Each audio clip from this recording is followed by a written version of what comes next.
ಮಾಜಿ ಸಚಿವರಾದ S A Ravindranath ಅವರು ಮತ್ತು ಮಾಜಿ ಮುಖ್ಯ ಸಚೇತಕರ ಡಾಕ್ಟರ್ ಎ ಶಿವಯೋಗಿಸ್ವಾಮಿ ಅವರು ಅಂತ ಹೇಳಿದರು. ಖಂಡಿತ ಅದು ಸುಳ್ಳು. ಭಾರತೀಯ ಜನತಾ ಪಾರ್ಟಿ ಉತ್ತರ ವಿಧಾನಸಭಾ ಕ್ಷೇತ್ರದಲ್ಲಿ ಮುನ್ನಡೆ ಗಳಿಸೋದಕ್ಕೆ 26,000 ಮತಗಳು ಗೆಲ್ಲೋದಕ್ಕೆ ಉತ್ತರ ವಿಧಾನಸಭಾ ಕ್ಷೇತ್ರದ ಪ್ರಜ್ಞಾವಂತ ಮತದಾರರು, ಅದರ ಒಟ್ಟಿಗೆ ಪಕ್ಷದ ಜಿಲ್ಲಾ ಘಟಕ, ಮಹಾನಗರ ಪಾಲಿಕೆಯ ಸದಸ್ಯರು, ಮಹಾನಗರ ಪಾಲಿಕೆಯ ಮಾಜಿ ಸದಸ್ಯರು, ಈ ಹಿಂದೆ ಚುನಾವಣೆಯಲ್ಲಿ ಸ್ಪರ್ಧಿಸಿ ಪರಾಭವಗೊಂಡಂಥ ಪಾಲಿಕೆಯ ಅಭ್ಯರ್ಥಿಗಳು, ನಮ್ಮಲ್ಲಿ ಒಂದು ವ್ಯವಸ್ಥೆ ಇದೆ. ಶಕ್ತಿ ಕೇಂದ್ರ, ಮಹಾಶಕ್ತಿ ಕೇಂದ್ರ, ಬೂತ್ ಸಮಿತಿ, ಬೂತ್ ಅಧ್ಯಕ್ಷ, ಪೇಜ್ ಕಮಿಟಿ, ಏನು ಪಕ್ಷದ ಒಂದು ಚೌಕಟ್ಟಿನಲ್ಲಿ ಇವರೆಲ್ಲರ ಪರಿಶ್ರಮದಿಂದ ಉತ್ತರ ವಿಧಾನಸಭಾ ಕ್ಷೇತ್ರ 26,000 ಲೀಡ್ ಆಗಿದೆ ಉತ್ತರದಲ್ಲಿ. ಮಾನ್ಯ ರೇಣುಕಾಚಾರ್ಯ ಒಂದು ಅರ್ಥಕೋಬೇಕು, ಮತ್ತು ಅವರು ಸಮೀಕ್ಷೆಯನ್ನು ಮಾಡಲಿ. ಉತ್ತರ ವಿಧಾನಸಭಾ ಕ್ಷೇತ್ರ ವಾರ್ಡ್ ಇರ್ಬೋದು, ಗ್ರಾಮಾಂತರ ಪ್ರದೇಶದಲ್ಲಿರ್ಬೋದು, ಹೋಗಿ ಪ್ರಮುಖರ ಜೊತೆ ಮಾತಾಡಲಿ. ಯಾರ್ಯಾರು ಬಂದಿದ್ರು, ಎಷ್ಟು ಸಲ ಬಂದಿದ್ದರು, ಯಾರಿಗೆ ಫೋನ್ ಮಾಡಿ ಹೇಳಿದರು, ಎಷ್ಟು ಸಭೆಗಳನ್ನು ಮಾಡಿದರು, ಚುನಾವಣೆ ಸಂದರ್ಭದಲ್ಲಿ, ಚುನಾವಣೆ ಏನು ಮತದಾನವಾಗುವ ಸಂದರ್ಭದಲ್ಲಿ ಯಾರ್ಯಾರು ಎಲ್ಲೆಲ್ಲಿಗೆ ಹೋದರು, ಇವನ್ನೆಲ್ಲ ಪೂರ್ವಪರ ವಿಮರ್ಶನೆ ಮಾಡಿ ಮತ್ತೊಮ್ಮೆ ಪತ್ರಿಕಾಗೋಷ್ಠಿಯನ್ನು ಮಾಡಿ ಅದು ವಾಸ್ತವಿಕತೆಯನ್ನು ಸಾರ್ವಜನಿಕವಾಗಿ ತಿಳಿಸ್ಬೇಕು. ಪತ್ರಿಕಾಗೋಷ್ಠಿಯಲ್ಲಿ ಏನು ಬೇಕಾದ್ರೂ ಹೇಳಿದರೆ ಕೇಳಿಬಿಡ್ತಾರೆ ಅಂತೇಳಿ ಅವ್ರದ್ದೊಂದು ಭ್ರಮೆ ಇದೆ. ನಾವು ಕೂಡ ಮಾತಾಡಬಾರ್ದು ಅಂತೇಳಿ ಇಷ್ಟು ಜನ ತಾಳ್ಮೆಯಿಂದ ಇದ್ವಿ. ಆದರೆ ತಾಳ್ಮೆ ಇನ್ನು ಮುಂದೆ ಇರೋದಿಲ್ಲ. ಕಾರಣ ಸತ್ಯತೆ ಗೊತ್ತಾಗಬೇಕು ಜನತೆಗೆ.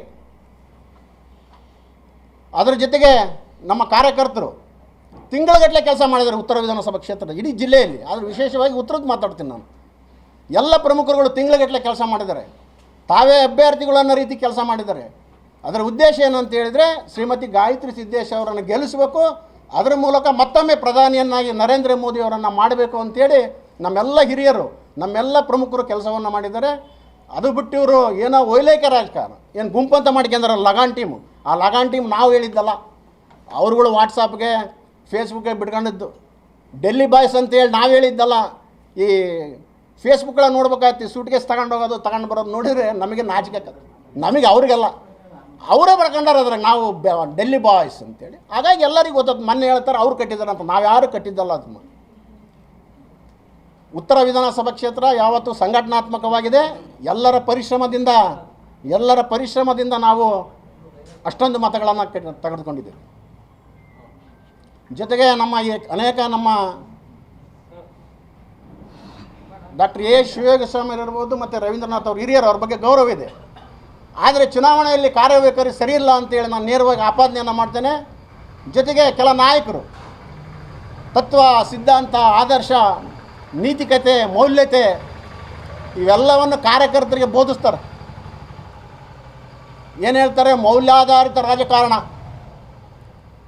ಜನಸ್ನೇಹಿ ರಾಜಕಾರಣ, ಸಾರ್ವಜನ ಹಿತಾಸಕ್ತಿ ರಾಜಕಾರಣ, ಇವನ್ನೆಲ್ಲ ಎಷ್ಟು ದಿನ ಹೇಳ್ತಾರೆ ಗೊತ್ತಾ?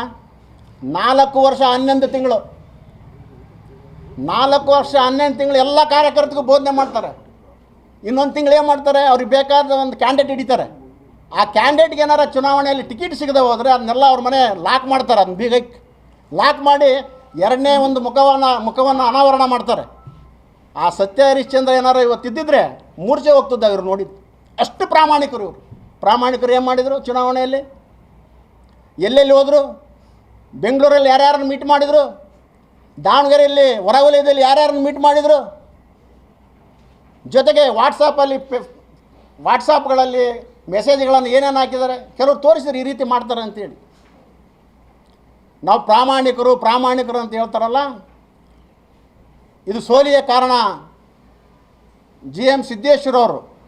ಅವರ ನೈತಿಕತೆಯನ್ನು ಅನ್ಬೇಕು. ಅವರೇ ಸ್ವಪ್ರೇರಣೆಯಿಂದ ಅವರ ಒಂದು ಸ್ವಂತ ಒಂದು ತಪ್ಪಿನಿಂದ ಸೋತರು ಅಂತ ಹೇಳ್ತಾರೆ. ಇವೆಲ್ಲವೂ ಶುದ್ಧ ಸುಳ್ಳು. ಉತ್ತರ ವಿಧಾನಸಭಾ ಕ್ಷೇತ್ರದಲ್ಲಿ ಲೀಡ್ ಬರೋದಕ್ಕೆ ಕಾರಣ ನಮ್ಮ ಲೋಕಸಭಾ ಸದಸ್ಯರು ಅನೇಕ ಕೆಲಸಗಳನ್ನು ಮಾಡಿದ್ದಾರೆ. ಸ್ಮಾರ್ಟ್ ಸಿಟಿ ತಂದದ್ದಿರ್ಬೋದು, ರೈಲ್ವೆ ಅಭಿವೃದ್ಧಿ ಇರ್ಬೋದು, CRC ಸೆಂಟರ್ ಇರ್ಬೋದು, ರಾಜ್ಯ ಸರ್ಕಾರದಲ್ಲಿ ಸರ್ಕಾರ ಇದ್ದಂಥ ಸಂದರ್ಭದಲ್ಲಿ ಮುಖ್ಯಮಂತ್ರಿಗಳ ಜೊತೆ ಮಾತನಾಡಿ ಅನೇಕ ಯೋಜನೆಗಳಿಗೆ ಧನವನ್ನು ತಂದಿರೋದಿರ್ಬೋದು. ಇವೆಲ್ಲವೂ ತಂದಿದ್ದರ ಪರಿಣಾಮ ಉತ್ತರ ವಿಧಾನಸಭಾ ಲೀಡ್ ಆಯಿತು. ಏನು ಪ್ರಾಮಾಣಿಕತೆ, ನಾವು ಚೆನ್ನಾಗಿ ಕೆಲಸ ಮಾಡಿದ್ವಿ ಅಂತಿರಲ್ಲ, ಒಂದು ಕೆಲಸ ಮಾಡೋಣ, ಯಾರು ಪ್ರಾಮಾಣಿಕರು ಅಂತ ಗೊತ್ತಾಗುತ್ತೆ. ಈ ಫೋನ್ ಕಾಲ್ ಲೀಸ್ಟಲ್ಲಿ ಏನು ನಾವು ಮೊಬೈಲ್ ಫೋನ್ ಯೂಸ್ ಮಾಡ್ತೀವಲ್ಲ ಕಾಲ್ ಲೀಸ್ಟ್ ತೆಗ್ಸೋಣ. ಕಾಲ್ ಲೀಸ್ಟನ್ನು ತೆಗೆಸಿದೆ ಗೊತ್ತಾಗುತ್ತೆ, ಲೊಕೇಶನ್ನು ಕೂಡ ಅದ್ರ ಸಿಗ್ತದೆ. ನಾನು ವೈಯಕ್ತಿಕ ಮಾತನಾಡೋಕ್ಕೂ ಹೋಗಲ್ಲ ಅವ್ರದ್ದೆಲ್ಲದು. ಚುನಾವಣೆ ನಮ್ಮ ಅಭ್ಯರ್ಥಿ ಘೋಷಣೆ ಆದಾಗಳಿಂದ ಮತದಾನದವರೆಗೆ ಎಲ್ಲರ ಕಾಲ್ ಲೀಸ್ಟ್ ತೆಗ್ಸೋಣ. ಯಾರು ಇವರೇನು ಈ ಲಗಾನ್ ಟೀಮ್ನ ಎಲ್ಲರೂ ಕಾಲ್ ಲಿಸ್ಟ್ ತೆಗ್ಸೋಣ.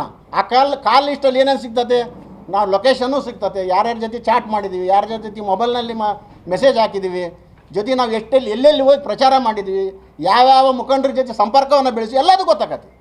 ಅದ್ರ ಜೊತೆ ನಮ್ಮದು ಲಿಸ್ಟ್ ಬೇಕಾ, ನಮ್ಮ ಪ್ರಮುಖರು ಎಲ್ಲರೂ ನಮ್ಮ ಲೋಕಸಭಾ ಸದಸ್ಯರಾದಾಗ ಎಲ್ಲ ನಮ್ಮವೂ ಪಟ್ಟಿ ಕೊಡ್ತೀವಿ. ಚುನಾವಣಾ ಕಾರ್ಯದಲ್ಲಿ ಕುತ್ಕೊಳ್ಳೋಣ, ಯಾರು ತಪ್ಪು ಯಾರು ಸರಿ ಅಲ್ಲಿ ವಿಮರ್ಶೆ ಆಗಲಿ. ಅದು ಬಿಟ್ಟು ಕೇವಲ 100 ಸುಳ್ಳನ್ನು ಹೇಳಿ ಒಂದು ಸರಿ ಮಾಡೋದಕ್ಕೆ ಹೋಗ್ತಿರೋದು ಸರಿ ಅಂತೇಳಿ ಇದು ನ್ಯಾಯನ?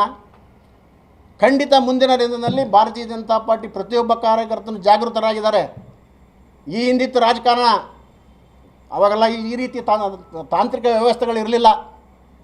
ಈ ತಾಂತ್ರಿಕ ವ್ಯವಸ್ಥೆಯಲ್ಲಿ ಯಾರು ಏನು ಮಾಡ್ತಾರೆ, ಯಾರು ಸುಳ್ಳರದಾರೆ, ಯಾರು ಕೆಟ್ಟದ್ದು ಮಾಡ್ತಾರೆ, ಯಾರು ಪಕ್ಷದ್ರೋಹ ಮಾಡ್ತಾರೆ ಅನ್ನೋದು ಗೊತ್ತಾಗುತ್ತೆ.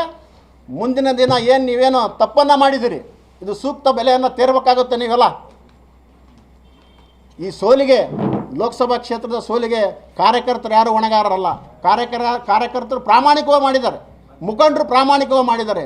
ಈ ಸೋಲಿಗೆ ಏನಿವತ್ತು ಪಕ್ಷದ ಚಿಹ್ನೆಯಡಿ ಗೆದ್ದು ಉನ್ನತ ಸ್ಥಾನವನ್ನು ಗಳಿಸಿ ಹಣ ಅಧಿಕಾರ ಅಂತಸ್ತು ಏನು ಪಡೆದಿದ್ದಾರೆ, ಇವರುಗಳೇ ನೇರವಾದ ಹೊಣೆ. ಹೇಳೋದೇನು, ಪ್ರಧಾನಮಂತ್ರಿಯನ್ನಾಗಿ ಮೋದಿಯವ್ರನ್ನ ಪ್ರಧಾನಮಂತ್ರಿಯನ್ನಾಗಿ ಮಾಡಬೇಕು ಅಂತ ಹೇಳೋದು. ಇವ್ರು ಮಾಡೋದೇನು, ಅದಕ್ಕೆ ವಿರುದ್ಧವಾಗಿ ಮಾಡ್ತಾರೆ. ಇದನ್ನು ನಾವು ಖಂಡಿಸ್ತೇವೆ. ಮುಂದಿನ ದಿನ ಕಾರ್ಯಕರ್ತರೆಲ್ಲರೂ ಜಾಗೃತರಾಗ್ತಾರೆ. ನಿಮ್ಮದು ಯಾವುದೇ ಈ ರೀತಿಯ ಮೊಸಳೆ ಕಣ್ಣೀರಿನ ಕೆಲಸಗಳು ನಡೆಯೋದಿಲ್ಲ. ಮುಂದಿನ ದಿನ ಕಾರ್ಯಕರ್ತರ ನಿರ್ಧಾರ ಮಾಡ್ತಾರೆ ಅಂತ ಹೇಳ್ತಾ